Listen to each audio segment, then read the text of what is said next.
உலகெங்கும் உள்ள அஸ்ட்ரோடி நேயர்களுக்கு வணக்கம். நான் உங்க வித்யா கார்த்திக். இந்த எபிசோட்ல என்ன பார்க்க வந்திருக்கோம் அப்படின்னா, இந்த ட்ரெண்டிங் ஆயிடுச்சு. அடுத்து ஒவ்வொன்றா முடிஞ்சு வாக்கியப்படி மார்ச் மாதம் 6ஆம் தேதி நிகழவிருக்கக்கூடிய சனிப்பெயர்ச்சி.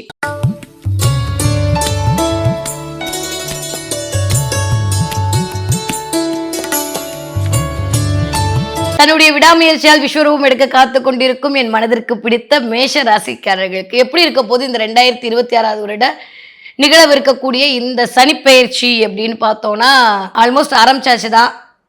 எங்களுக்கு அப்படிதான் தெரியுது அப்படின்னு சொல்றவங்க என்ன மாதிரி ஹைஃபை பண்ணிக்கோங்க. இல்லையே ஓகேவா தான் போகுதுன்னா அந்த அடுத்து வருது 3ஆம் தேதியிலேருந்து உங்களுக்கு தான் சரியா. மார்ச் 3லேருந்தே அதோட இம்பேக்ட் ஆரம்பிச்சிடும். ஸோ இந்த வெல்கம் டு கரிகால் மேஜிக் ஷோன்ற மாதிரி வெல்கம் டு 7.5 சனி என்ட்ரின்னு தான் சொல்லணும். இந்த மேஷராசிக்காரங்க அப்படியே 12ஆம் இடத்தில் சனி அமரும் போது தான் அந்த 7.5 வருடங்கள் அப்படின்றது 3ஆக பிரித்து வகுக்கப்படுகிறது. 12ஆம் இடத்துல இருக்கும்போது விரைச்சனியாகவும், தலைக்கு மேலே வரும்போது ஜென்மச்சனியாகவும், இந்த பக்கம் இருக்கும்போது பாதச்சனியாகவும் அதோட மதிப்பீடு செய்யப்படுறது நம்மளுக்கு எல்லாருக்கும் தெரியும். பாலப்பாடம் தான் இருந்தாலும் இப்போ 12ஆம் இடத்துல வரும்போது மேஷ ராசிக்காரங்களுக்கு 7.5 சனிக்குள் நீங்கள் என்ட்ரி ஆக போகிறீங்க. ஐயையோ 7.5 ஆரம்பிச்சிருச்சு, ஆல்ரெடி இன்னும் வாழ்வியலே ஆரம்பிக்கலையே, அதுக்குள்ளேயே எத்தனை தடவை அப்படின்னு பார்த்தீங்கன்னா அதெல்லாம் ஒன்றுமே இல்லை. இந்த தடவை எனக்கு தெரிஞ்சு மேஷராசிக்காரர்களுக்கு ஒரு மிகப்பெரிய மாற்றம் நிகழ காத்திருக்கிறது. நீங்கள் எப்பயும் போல இப்படியே பாசிட்டிவாக சொல்லி ஏதோ பண்ணிட்டே போங்க மேடம், அப்படிலாம் இல்லை, நிஜமாவே சொல்கிறேன். சனியோட அமைப்பு அப்படின்றது இந்த தடவை மேஷராசிக்காரர்களுக்கு எப்பயுமே ஒரே ஒரு விஷயம் புரிஞ்சுக்கோங்க. சனி எடுத்தோடனே அப்படியே ஸ்பீட் பவுலிங்லாம் போட மாட்டார் சரியா. ஃபஸ்ட்டு அடிக்க விடுவார். ஒரு 10 ரன்னு 15 ரன் 20 ரன்னெல்லாம் அடிக்க விட்டு அதுக்கப்புறம் தான் ஸ்பின் பால் போடுவார், அதுக்கப்புறம் தான் ஏக்கர் போடுவார், அதுக்கப்புறம் தான் எல்பி பண்ணுவார், எல்லா வேலையும் பண்ணுவார். அதனால் இப்போ இருக்கக்கூடிய இந்த அமைப்பு அப்படின்றது நிறையா ஜெயிக்க வைக்கிறதுக்கான வாய்ப்புகளை கொடுக்க தயாராக இருக்கக்கூடிய சனியாக இருக்கிறது. ஸோ விரயத்தில் இருக்கக்கூடிய சனி கொஞ்சம் விரயங்களை எட்டி பார்க்கும். மேஷராசிக்காரங்களை பொறுத்த வரைக்கும் கிட்டத்தட்ட 12ஆம் இடத்துல இருந்துட்டு சனியுடைய பார்வை, எப்பயுமே குருவோட பார்வைக்கு பலன் ஜாஸ்தின்ற மாதிரி சனியோட பார்வையை கொஞ்சம் கவனித்து கொள்ள வேண்டும் என்பது இயல்பான ஜோதிட வழக்கு. அந்த மாதிரி 12ஆம் இடத்துல இருந்து சனிக்கு ஒரு 3 விசேஷ பார்வை இருக்குது குரு மாதிரியே. 3ஆம் பார்வை, 7ஆம் பார்வை, 10ஆம் பார்வை, நம்மளுக்கு எல்லாமே தெரியும். அப்போ 12ஆம் இடத்துல இருந்து சனி என்ன பண்ண போறார், தன்னுடைய 3ஆம் பார்வையான உங்களுடைய 2ஆம் வீட்டை பார்க்க போறார், 7ஆம் பார்வையான 6ஆம் வீட்டை பார்க்க போறார், திரும்ப 10ஆம் பார்வையான 9ஆம் வீட்டை பார்க்க போகிறார். ஸோ இந்த 3 இடங்களும் சனி இந்த தடவை என்ன பண்ண போறாரு, தன்னுடைய வளையத்துக்குள் ஆக்குபை பண்ண போறார். யாருக்கு? மேஷராசிக்காரர்களுக்கு. பட் ஸ்டில் மிக அற்புதமான விஷயம் என்ன அப்படின்னா, உச்ச குருவாக அமர்ந்து ஜூன் மாதத்துக்கு மேலே குரு அப்படியே ஒற்றை பார்வையால் சனியை புனிதப்படுத்தும் போது சனியுடைய தன்மையெல்லாம் மாறி இந்த இடங்களில் பாக்கியங்களை வழங்கக்கூடிய சனியாக மாறி விடுவார். நிறைய மேஷராசிக்காரர்களுக்கு இந்த தடவை எப்பயும் இல்லாத அளவுக்கு உத்வேகம் அதிகரிக்கும். ஜெயிச்சு தான் ஆகணுன்ற ஒரு கட்டாயத்திற்குள் தள்ளப்படுவீர்கள். நீங்கள் பேசாமல் சும்மா தான் இருந்திருப்பீங்க, ஆனால் நிறைய எதிர்பாராத திருப்பங்கள்லாம் வாழ்க்கையில் நடந்திருக்கும், இனிமே நடக்க ஆரம்பிக்க போகிறது. பொருளாதாரம் அப்படின்ற விஷயத்துக்காக நிறைய மெனக்கிட வேண்டியிருக்கும். இதுவரைக்கும் இல்லாத அளவுக்கு கடன், நோய், எதிரி, வம்பு, வழக்கு, கோர்ட்டு, கேஸு போனவங்களுக்கெல்லாம் டக்குன்னு சில விஷயங்கள் முடிய போகுது. எப்பயுமே சனி பார்க்குற இடத்த ஃப்ரீஸ் பண்ணுவார்ன்ற போது 6ஆம் இடம் என்று சொல்லக்கூடிய விஷயத்தை ஃப்ரீஸ் பண்ண போறார். அப்போ ரொம்ப சந்தோஷப்படணும். யாரெல்லாம் நோயால் பாதிக்கப்பட்டிருக்கோ ஓரளவுக்கு ரிலீஃப் கிடைக்க போகுது. இல்லையா நோய் குறித்து சில நல்ல மருத்துவம் கிடைக்க போகுது. 2ல் ஏதோ ஒன்று நடக்க போகுது. வாட் எவர் இட் இஸ், உங்களுடைய நேட்டல் ஹாரோஸ்கோப்ல என்ன தசாபுதி நடக்குதுன்றது ரொம்ப இம்பார்ட்டன்ட். சனியை பொறுத்த வரைக்கும் இந்த தடவை 2ஆம் இடத்துல இருந்து கொஞ்சம் தன வாக்குஸ்தானத்தை இயக்க போறார். நான் ஆரம்பிக்கும் போதே டெக்னிக்கலாக பேசுறேன்னு சொன்னேன், அதனால கொஞ்சம் புரிஞ்சுக்கோங்க. திரும்ப 7ஆம் இடம் பார்வையாக உங்களுடைய 6ஆம் இடத்தை பார்த்து குணரோக சத்ரு அப்படின்ற இடத்த சனி பார்வையிட செய்ய போகிறார். அந்த இடத்துல தான் உங்களுடைய நல்லவையும் இருக்கு, கெட்டவையும் இருக்கு. அந்த இடத்துல உங்களுடைய வேலையும் இருக்கு, உங்களுக்கு அடுத்தவங்க உருட்டுறவும் இருக்கு. கிளியர்?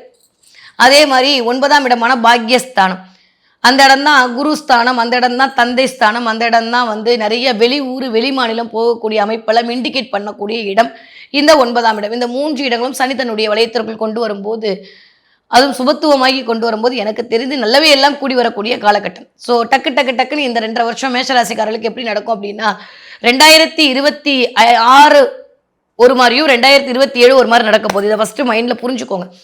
2026 மேஷராசிக்காரர்களுக்கு பயங்கரமான டிரான்ஸ்ஃபர்மேஷன் இருக்கு. இது வரைக்கும் இல்லாத அளவுக்கு பொருளாதார ரீதியாக ஜெயிக்க போறீங்க. மேஷராசி சொல்லப்போனால் நம்பர் 1 ராசி சொல்லலாம்.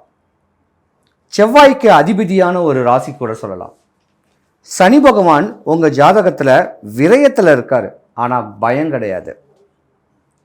சனி பகவான் பொதுவாகவே ஒரு விரயத்தில் சனி பகவான் வந்திருந்தாலவே புதுசாக ஒரு ப்ராஜெக்ட்டு, ஒரு கார் வாங்கணும், வீடு வாங்கணும், நிலம் வாங்கணும், சொத்து சுகங்கள் மேலே இப்படியாம்பட்ட ஒரு மோகங்கள்லாம் வந்து உங்களுக்கு அதிகமாக வரும். இதுதான் விரயம். பொதுவாக விரயங்கிறது ஆகாமல் இருக்கிறது எந்த ராசிக்கு கேட்டிங்கன்னா இந்த மேச ராசிக்கு நோய்க்கு விரயமாகக்கூடாது, ஏதாவது ஒரு அசுப காரியத்துக்கு விரயமாகக்கூடாது, இன்சிடெண்ட்டு, ஆக்சிடெண்ட்டு, இந்த மாதிரி விஷயத்துக்கு கடன் வாங்கினா அடைக்க முடியாது. இதுதான் விரய சனி. இந்த மாதிரி இருக்கிற நேரத்தில் இந்த மேச ராசிக்காரங்க உச்சநிலை அடையக்கூடிய ஒரு தருணம் இந்த வருஷம்தான் இருக்குது. அரசியலில் பிரவேசமாகணும்னு ஆசைகள் இருக்கா? அப்போ அரசியலில் பிரவேசமாகணுன்னாவே நம்ம பணத்தை செலவு பண்ணணும். இந்த மாதிரியான ஒரு தருணமும் இந்த மேசராசிக்காரங்களுக்கு இருக்குது.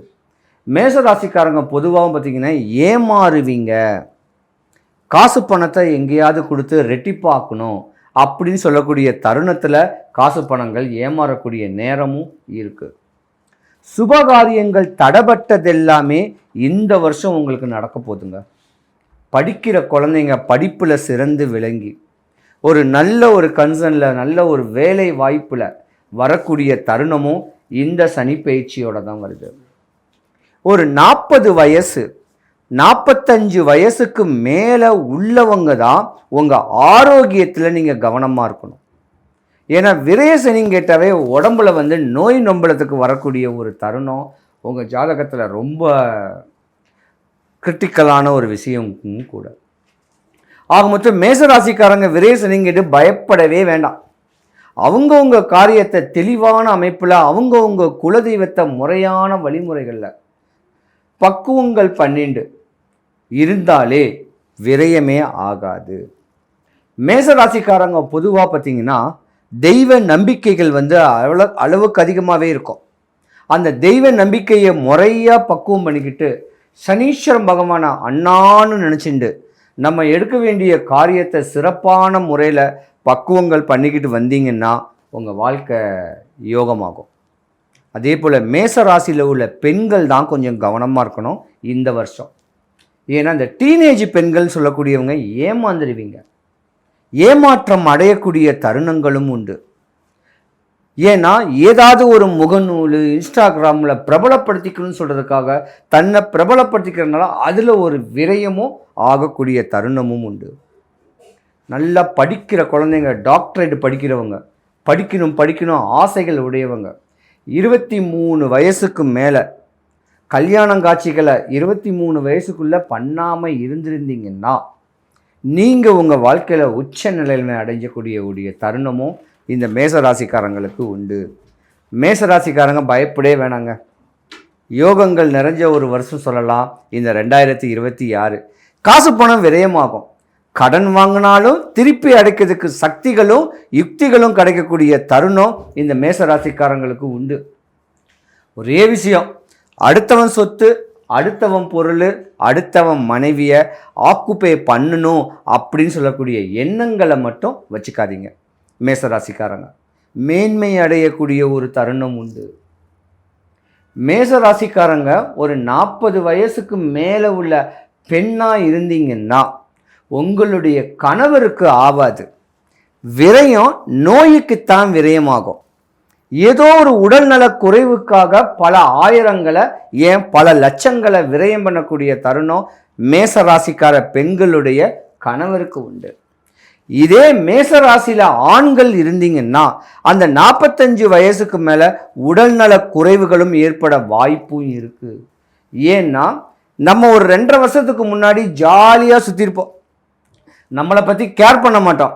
அந்த மாதிரி கேர் பண்ணாமல் இருந்ததுக்குவான ஒரு பிரச்சனை தான் இந்த உடல்நலக்குறைவு. அந்த உடல்நலக்குறைவு மட்டும் வரக்கூடாது ஈஸ்வரனே, சனீஸ்வரன் பகவானேன் அப்படின்னு எம்பெருமான வேண்டிக்கிட்டு இருந்தீங்கன்னா உங்கள் காசு வந்து சேர்த்து வைக்கக்கூடிய தருணங்கள் வரும். பல சுப காரியங்களுக்கு உங்கள் காசை வந்து பயன்படுத்தலாம். வீணான அசுப காரியங்களுக்கு, இந்த மாதிரி நோய் நொம்பலங்களுக்கு விரயமாகாமல் இருக்கும். விரய சனின்னு கேட்குறது இதுதான், மற்றபடி பயப்பட வேண்டாம். மேசராசிக்காரங்களை பொறுத்த வரைக்கும் அரசியல் பிரவேசங்களுக்கும் வாய்ப்பு இருக்குது. ஆன்மீக ஞானத்துக்கும் வாய்ப்பு இருக்குது. சுபகாரியங்கள் தடைப்பட்டது எல்லாமே நல்லபடியாக நடக்க போகுது. இந்த 2026 நீங்கள் கும்பிடக்கூடிய அமைப்பு எம்பெருமான் சனீஸ்வர பகவானை மனசார வேண்டுங்க. உங்கள் கவலைகள் எல்லாமே விலகட்டும். சிவாய நம. ஸோ அந்த வகையில் மேஷ ராசிக்காரர்களுக்கு மார்ச் 6ஆம் தேதியிலேருந்து சனி பயிற்சி ஆறாரு. சனி பயிற்சியாகி 7.5 சனி ஆரம்பிக்குது. இந்த 7.5 சனி அப்படின்னாலே வந்து படக்குன்னு எல்லாத்துக்கும் ஒரு பயம்தான் வரும். மேஷ ராசிக்காரர்கள் கண்டிப்பான முறையில் பயப்பட வேண்டியதே இல்லை. மடியில் கனம் இருந்தால் தான் வழியில் பயம்னு சொல்லுவாங்க இல்லையா? அந்த மாதிரி வந்து மேஷ ராசிக்காரர்கள் எப்போயுமே நேர்மை வழியில் பயணிக்கக்கூடியவங்க தான். நியாயம், தர்மம், நம்ம சரியாக இருக்கணும், நம்மளை யாரும் குறை சொல்லிடக்கூடாது அப்படின்றதில், நம்மளுடைய கௌரவத்துக்கு, நம்மளுடைய மதிப்புக்கு எந்த ஒரு களங்கமும் ஏற்பட்டுறக்கூடாது அப்படின்றதில் ரொம்ப கவனமாக இருக்கக்கூடியவர்கள் யாருன்னு கேட்டிங்கன்னா அந்த மேஷ ராசிக்காரர்கள் தான். பொறுப்புணர்ச்சிக்கு ரொம்ப பேர் போனவங்க. தன்னோட எல்லோரும் கடமைகளை கண்டு ஒதுங்கி போவாங்க. பொறுப்புகள் எனக்கு வேணாங்க, நீங்கள் யாரும் பார்த்துக்கங்கன்னு சொல்லுவாங்க. ஆனால் மேஷ ராசிக்காரர்கள் வந்து பார்த்திங்கன்னா தனித்துவமான தன்மைகள் கொண்டவங்க. பொறுப்புகளை வாண்டடாக விரும்பி எடுத்து நான் செய்கிறேன், சிறப்பாக செய்கிறேன், எனக்கு கொடுங்க, நான் பண்ணுறேன் அப்படின்னு விரும்பி வாங்கிக்கக்கூடியவங்களாக இருப்பாங்க. அப்படிப்பட்ட தன்மைகள் கொண்ட இந்த மேசராசிக்காரர்கள் வந்து பார்த்திங்கன்னா நேர்வழியில் பயணிக்கிறதுனால சனியை பார்த்து நீங்கள் பயப்பட வேணாம். அது என்ன சனியாக இருந்தாலும் சரி, விரை சனியாக இருந்தாலும் சரி, ஜென்ம சனியாக இருந்தாலும் சரி, பாத சனியாக இருந்தாலும் சரி, நீங்கள் வந்து கவலைப்பட வேண்டியதில்லை. ஏன் இவ்வளோ உறுதியாக நான் சொல்கிறேன் அப்படின்னா, உங்களுக்கு வந்து குருவோட அனுகூலம் பெற்ற ராசினா மேச ராசி தான் முதன்மையான ராசியாக வரும். குரு வந்து முழு சுபகிரகம். எவ்வளோ பெரிய அசுப கிரகமாக இருந்தாலும் அவங்க கொடுக்கக்கூடிய அந்த தோஷங்களை வந்து நிவர்த்தி பண்ணி யோகமாக மாற்றக்கூடிய வலு யாருக்கு உண்டு அப்படின்னா முழு சுபகிரகமான குரு பகவானுக்கு உண்டு. ஸோ அந்த வகையில் குரு உங்கள் லக்னத்துக்கு பாக்கியங்களை, அதாவது அதிர்ஷ்டங்களை கொடுக்கக்கூடிய கிரகமாக வர்றாரு இல்லையா? ஸோ அதனாலேயே உங்களுக்கு வந்து நீங்கள் வந்து கடவுள் புண்ணியத்தில் சேஃப் ஜோனில் தான் வாழ்க்கை ஃபுல்லாக பயணிப்பீங்க அப்படின்றத நம்ம சொல்லிக்கலாம். இது நீங்கள் குருவுடைய தன்மையில் சரியான முறையில் நீங்கள் வந்து புரிஞ்சுக்கும் போதும் அதன் வழியில் நீங்கள் நடக்கும்போது தான் இந்த பிரச்சனைகளை தவிர்த்து நீங்கள் நிம்மதியாக இருக்க முடியும். வாழ்க்கை அப்படின்னா பிரச்சனைகள் கடந்தது தான், நல்லது கெட்டது எல்லாமே இருக்கும். ஸோ அதெல்லாம் தாண்டி ஒரு சரியான வழியில் ஒவ்வொரு நாளும் பிரச்சனைகளை சந்தித்தாலும் மேலே ஏறி வந்துகிட்டே இருக்கிறதுக்கு வந்து வழி என்ன அப்படின்னா குரு காட்டக்கூடிய வழியில் பயணிக்க வேண்டியது தான். ஸோ அந்த வகையில் குரு உங்களுக்கு ஆதாயமாக இருக்கிறதுனால இந்த 7.5 சனியை பார்த்து நீங்கள் பயப்படாதீங்க. இன்னும் சொல்லப்போனால் உங்களுடைய குரு பகவான், பாக்யநாதன் சொல்லக்கூடிய குரு பகவான், 9ஆம் இடத்துக்கு அதிபதியான குரு பகவானுடைய இன்னொரு வீடான மீன ராசியில் தான் சனி வந்து அமர போகிறார். அந்த மீனம் தான் உங்களுடைய ராசிக்கு 12ஆம் இடம். ஸோ அந்த குருவோட வீட்டில் அமரக்கூடிய சனி வந்து அவருக்கு இயல்பாகவே ஒரு சுபத்துவ தன்மை வந்துடும். இது போக இன்னொரு முக்கியமான விஷயம் என்னன்னு கேட்டிங்கன்னா, சனி அங்கே அமர்றதுனாலே கெட்டது செய்ய மாட்டாரானா அப்படி இல்லை. அது சுப விரயங்களை கொடுப்பார். விரயங்கள் கண்டிப்பான முறையில் இருக்கும். அது சுப விரயங்களாக இருக்கும். ஏன்னா அது சுபரோட வீடு அப்படின்றது ஒரு விஷயம். இன்னொன்று வந்து சனி வந்து மேஷ ராசிக்காரர்களுக்கு வந்து 10, 11க்கு அதிபதி, தொழிலுக்கும் லாபஸ்தானத்துக்கும் அதிபதி. அந்த வகையில் அவர் வந்து 12ஆம் இடத்துக்கு வர்றது 10, 11, 12ஆம் இடத்த வழியிலேருந்து நமக்கு ஆதாயங்கள் அப்படின்றது. 12ஆம் இடன்றது வந்து நம்ம வெளிநாட்டு பயணங்கள், வெளிநாட்டு தொடர்புகளை குறிக்கக்கூடியது. ஸோ அதனால் வெளிநாட்டு தொடர்புகள் மூலிமா வெளிநாட்டு வேலைகளுக்கு முயற்சி பண்ணிக்கிட்டு இருக்கவங்களுக்கு நல்லபடியாக வேலை கிடைக்கிறது. தொழிலில் வெளிநாட்டு தொடர்புகள் மூலிமா தொழிலை வளர்த்துக்கிறது, இந்த மாதிரி நல்ல விஷயங்கள் நடக்கும். அது போக முக்கியமான விஷயம் என்னென்னு கேட்டிங்கன்னா, இந்த சனி அமர்றார் இல்லையா மீன ராசியில், அந்த மீன ராசிக்கு அதிபதியான உங்கள் ராசிக்கு பாக்கியாதிபதியான குரு வந்து உங்கள் ராசிக்கு இப்போ வரைக்கும் 3ஆம் இடத்துல இருந்துகிட்ருக்காரு. அந்த 3ஆம் இடத்துல இருக்கும்போது சனிக்கு கேந்திர தொடர்பு கொடுக்குறாரு குரு பகவான். ஸோ சனிக்கு வந்து குருவுடைய கேந்திர பலம் கிடைக்கிறதுனால, கேந்திர தொடர்பு கிடைக்கிறதுனால சனி வந்து அசுப பலன்களை கண்டிப்பான முறையில் செய்யாது. இதுக்கு அடுத்ததாக நீ வரக்கூடிய மே 26ஆம் தேதி வந்து பார்த்திங்கன்னா குரு பயிற்சியுமே இருக்குது வாக்கிய கணிதப்படி. ஸோ அந்த வகையில் குரு பயிற்சியாகி ராசிக்கு 4ஆம் இடத்துக்கு வந்துடுவார். இந்த ராசிக்கு மேச ராசிக்கு 4ஆம் இடம் அப்படின்னு சொல்கிறது கடகராசி. கடகராசி வந்து குரு வந்து முழு பலம் பெறக்கூடிய ஒரு ஸ்தானம். அதாவது முழு பலம் அப்படின்னா உச்ச பலம்னு சொல்லுவாங்க. அவன் உங்களுக்கு யோகத்தை செய்யக்கூடிய, பாக்கியத்தை செய்யக்கூடிய முழு சுபகிரகமான குரு உச்சம் பெறுறது உங்களுக்கு ரொம்ப சிறப்பான யோகம். அதை தாண்டி பொதுவாகவே ஒரு சுபகிரகம் பலம் பெறுறாரு, அவருடைய காலத்தில் நாம் இருக்கோம் அப்படின்னா எல்லா ராசிக்காரர்களுக்குமே சொல்லப்போனால் நல்ல பலன்கள் தான் செய்வார். அதையும் தாண்டி இன்னொரு முக்கியமான விஷயம் என்னென்னா, அவர் கடகராசியில் உச்சம் பெற்ற குரு அவருடைய 9ஆம் பார்வையை சனி மேலே 7.5 சனி, அதாவது உங்களுடைய விரயஸ்தானத்தில் இருக்கக்கூடிய குருவுடைய பார்வையில் குருவோட வீட்டில் இருக்கக்கூடிய சனி கண்டிப்பான முறையில் எந்த ஒரு தொந்தரவுகளையும் செய்யாது அப்படின்றத உறுதியாக சொல்லலாம். அதனால் உங்கள் மனசில் எது சரின்னு படுதோ அது தைரியமாக செஞ்சு நடந்து போயிட்டே இருங்க. உங்கள் வாழ்க்கையில் ஏற்றமும் முன்னேற்றமும் வெற்றிகளும் கண்டிப்பான முறையில் தொடர்ந்து இருந்துருக்கும். அது 7.5 சனி காலமாக இருந்தாலும் கூட அப்படின்றதான் நான் சொல்ல வர பலனர்த்தம். இது வரைக்கும் நம்ம வந்து பார்த்திங்கன்னா உங்களுடைய ராசிக்கு சனி மற்றும் குருவுடைய பயிற்சி எப்படி இருக்கும் அப்படின்ற பலன்களை பார்த்துட்டு இருந்தோம். அதாவது சனி பயிற்சிக்கு பின்னாடி நம்ம குரு பயிற்சி ஆகிறாரு. நம்ம முக்கியமாக முதல்ல நான் பல இடங்களில் சொல்லிட்டு இருந்த மாதிரி சனி வந்து 30 ஆண்டுகளுக்கு பிறகு தான் ஒரு ராசிக்கு வருவார். அதாவது தன்னோட கால சுழற்சியில் ஒவ்வொரு ராசிலையும் 2.5 ஆண்டுகள் இருந்து 12 ராசியும் அவர் தாண்டி அவர் இருந்த இடத்துக்கு வரதுக்கு 30 ஆண்டு எடுத்துப்பார். இது வந்து சனியோட நிலை. அதே போல் மே மாதம் 26ஆம் தேதி பயிற்சியாக இருக்கக்கூடிய குரு பகவான் ஒரு ராசியில் ஒரு வருடம் இருப்பார். அவர் திரும்ப மீண்டும் அதே ராசிக்கு வர்றதுக்கு 12 ஆண்டுகள் எடுத்துப்பார். 12 ராசி, ஒரு ராசிக்கு ஒரு வருஷம்னு 12 ராசிக்கு வந்து 12 வருடம் எடுத்து மீண்டும் அந்த இடத்துக்கு வருவார். ஸோ அந்த வகையில் சனி மீனத்துக்கு வர்றதும் 30 ஆண்டுகள் பிறகு தான் வர்றாரு. அவருக்கு அடுத்து தான் சனிக்கு அப்புறமா குரு வரப்போகிறான்னு சொன்னேன் இல்லையா, கடகராசிக்கு. அவரும் வந்து 12 ஆண்டுகளுக்கு பிறகு வர்றாரு. இது ரெண்டுமே மிகப்பெரிய முக்கியமான கிரகங்கள். சனி ஒரு பலம் வாய்ந்த அசுப கிரகம், குரு ஒரு பலம் வாய்ந்த சுப கிரகம். 2 பேரோட நிலைகளையும் நம்ம முக்கியமாக பார்த்துருக்கோம். இதை தாண்டி ராகுவோடைய நிலை, ராகுவும் வந்து அசுபகிரகங்களில் பலம் வாய்ந்தது. சனியை போலவே வேலை செய்யக்கூடியவர். கேது செவ்வாயை போல வேலை செய்யக்கூடிய கேது. ஜோதிடத்தில் அப்படி தான் சொல்லுவோம். சனியை போல ராகு. மேஷ ராசிக்காரருக்கும் 6ஆம் இடத்துல செவ்வாய் சனி சேர்க்கை இருக்குது அப்படின்னு சொன்னால் அவர்கள் படக்கூடிய அல்லல்களை நான் பார்க்குறேன் வாழ்க்கையில். கொஞ்சம் நெஞ்சம் இல்லை. சொல்கிறாரு, சார் எனக்கு ரொம்ப பயமாக இருக்கேன், எதிரியை கண்டு பக்கத்துலேயே இருக்கான், அவன் சில கொலைகள் செய்தவன் கூட சொல்கிறாங்க, அவன் எங்களை மிரட்டிக்கிட்டு இருக்கான், 2 கொலை செய்தவங்க எனக்கு, உங்களை 3ஆவது கொலை செய்கிறது பெரிய விஷயம் இல்லை, கவனமாக இருக்குன்னு மிரட்டுறான் அப்படின்னு ஒரு அன்பர், முந்தானேத்து ஜாதகம் பார்க்க வரக்கூடிய ஒரு அன்பர் என்கிட்ட சொல்கிறார். இப்படிப்பட்ட சூழ்நிலைகள் எல்லாம் இந்த சனி பகவான் செவ்வாய் பகவான் சேருகிற போது ஏற்பட்டுருது. ஆனால் மேஷராசிக்காரர்களுக்கு இப்பொழுது அப்படி பயப்படணுமா அப்படின்னு கேட்டால் அப்படியெல்லாம் கிடையாது. மேஷராசிக்காரர்களுக்கு சனி பகவான் 12ஆம் இடத்துல உட்கார்ந்துருக்கிறார். அப்படின்னா என்ன அர்த்தம்? 7.5 சனி ஆரம்பிச்சிருச்சு அப்படின்னு அர்த்தம். இப்போ நம்ம எப்படி தற்காத்துக்கிடணும்னு பார்க்கணும். தெரிஞ்சு போச்சியா, நம்மள ஒரு ஆள் வரான், நம்மளை வீழ்த்ததான் வருகிறான். அப்போ நம்ம என்ன பண்ணுறது? நமக்கு பாதுகாப்பாக இருக்கணும்ல. அந்த ஆள் வந்துட்டான், அந்த ஆள் வந்துட்டான்னு பயந்துக்கிட்டு இருந்தால் போதுமா? நம்ம எப்படி பாதுகாப்பாக இருக்கிறதுன்னு பார்க்கணும். ஏன்னா சனி பகவான் 12ஆம் இடத்துக்கு வந்தால் என்ன பண்ணுவார்? வேலையை மாற்றி விடுவார்.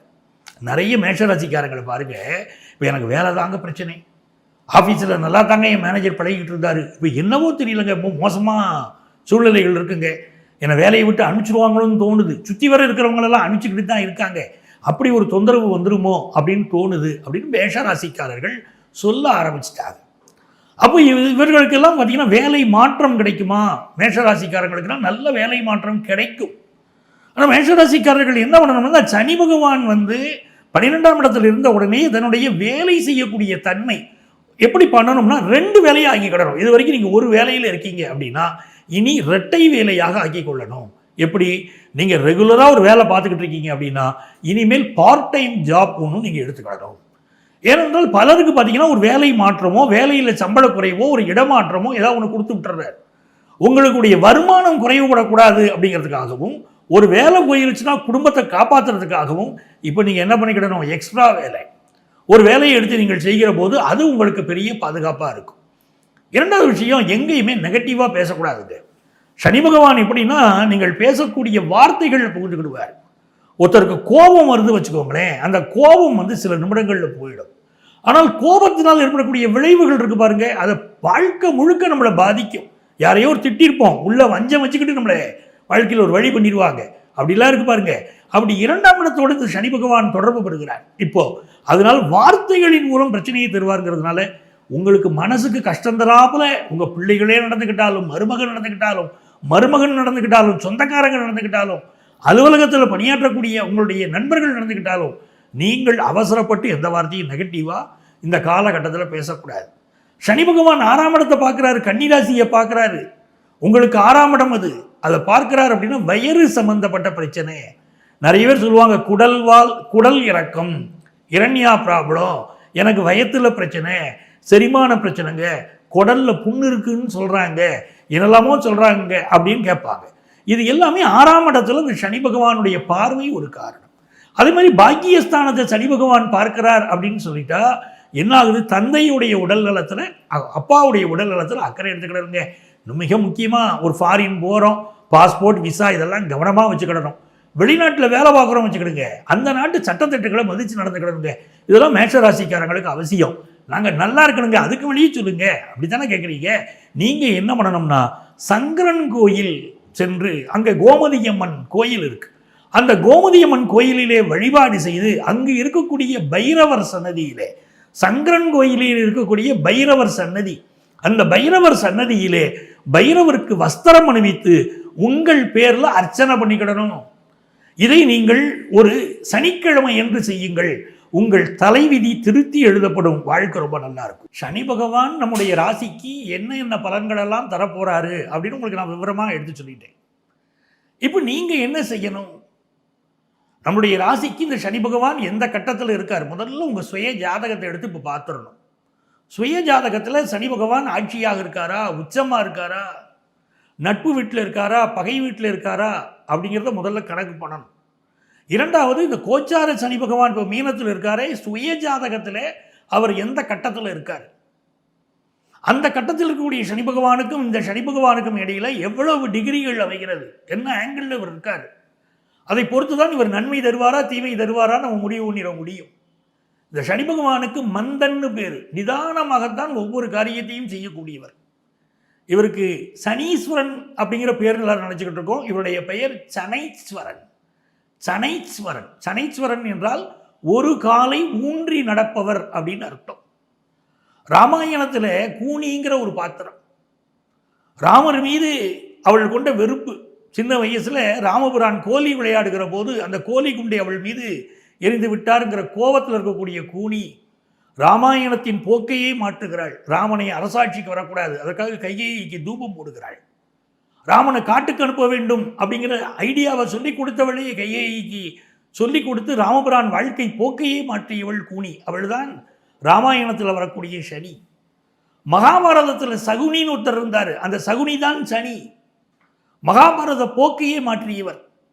நியாயமாக தர்மருக்கு கிடைக்க வேண்டிய நாடு, பஞ்சபாண்டவர்கள் கிடைக்க வேண்டிய நாடு கிடைக்காதபடி செய்தவருக்கு சூதாட்டம் என்ற ஒரு ஆயுதத்தை எடுத்து மகாபாரத அமைப்பையே மாற்றியவர் சகுனி. ஆகவே தான் சூதாட்டத்தில் ஈடுபடாதீங்கன்னு நம்முடைய முன்னோர்கள் சொல்லுவாங்க. அப்படியெல்லாம் இந்த சனி பகவான் பல்வேறு ரூபங்களிலே மனித வாழ்க்கையிலே புகுந்து கொள்கிறார். பொதுவாக வீட்டை விட்டு வெளியே போயிட்டு வரீங்கன்னா இந்த சனி காலத்தில் காலை கழுவிட்டு தான் வீட்டுக்குள்ளே வரணும். ஏன்னா கால் விரல்கள் மூலம்தான் அவர் பரவுகிறார். பலருக்கு நரம்பு பிரச்சனை, உடம்பு பிரச்சனையெல்லாம் கொடுத்துடுறார். இப்படியெல்லாம் பிரச்சனை வரக்கூடாதுங்க, நாங்கள் நல்லா இருக்கணுங்க அப்படின்னா நீங்கள் சனி பகவானை ஆராதியுங்கள், கொண்டாடுங்கள். உங்களை நல்ல முறையில் அவர் காப்பாற்றுவார்.